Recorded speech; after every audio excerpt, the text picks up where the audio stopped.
Çıktım gurbet ele, düştüm dertlere. Gel de bu yaramı sar benim.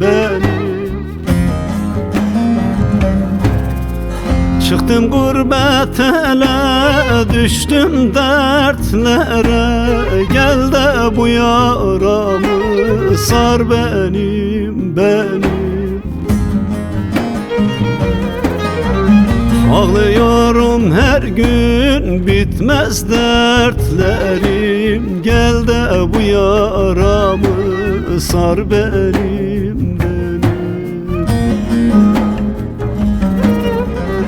Ağlıyorum her gün, bitmez kederim. Gel de bu yaramı sar benim.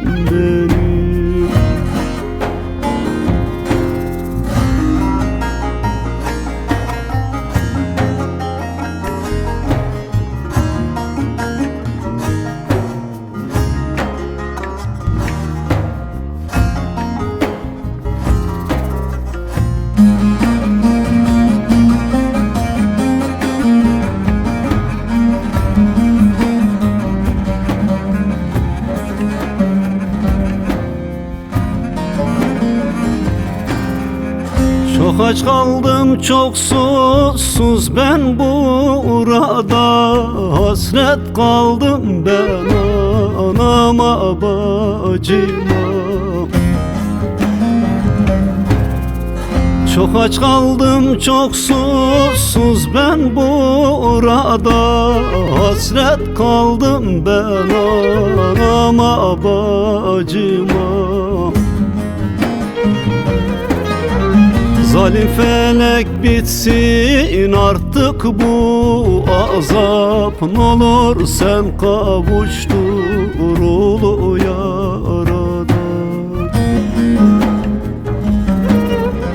Zalim felek bitsin artık bu azap. N'olur sen kavuştur ulu yaradan.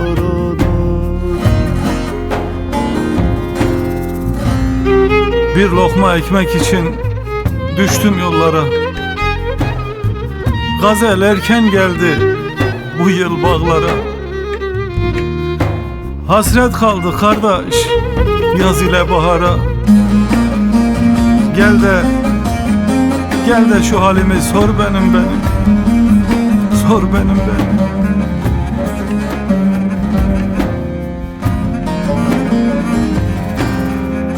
Yetim kaldım inan ben 10 yaşımda.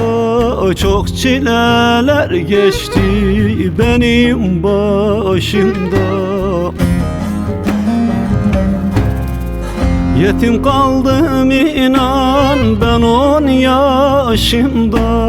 Çok çileler geçti benim başımda. Düşe kalka geldim ben bu yaşıma. Gel de bu yaramı sar benim. Düşe kalka geldim ben bu yaşıma.